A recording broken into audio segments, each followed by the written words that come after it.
Herkese merhaba arkadaşlar, kanalımıza hoş geldiniz. 2002 yıl mezunlarına selam olsun.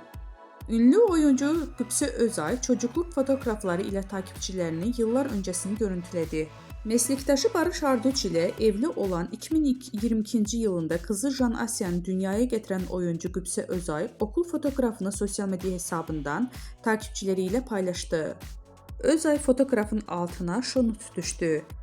Hey gibi küçük Qübsə 2002 mezunları grubunu açıb, biz 4 gündür ortaokul ve lise fotoğraflarıyla nostaljiye boğan dostlara selam olsun.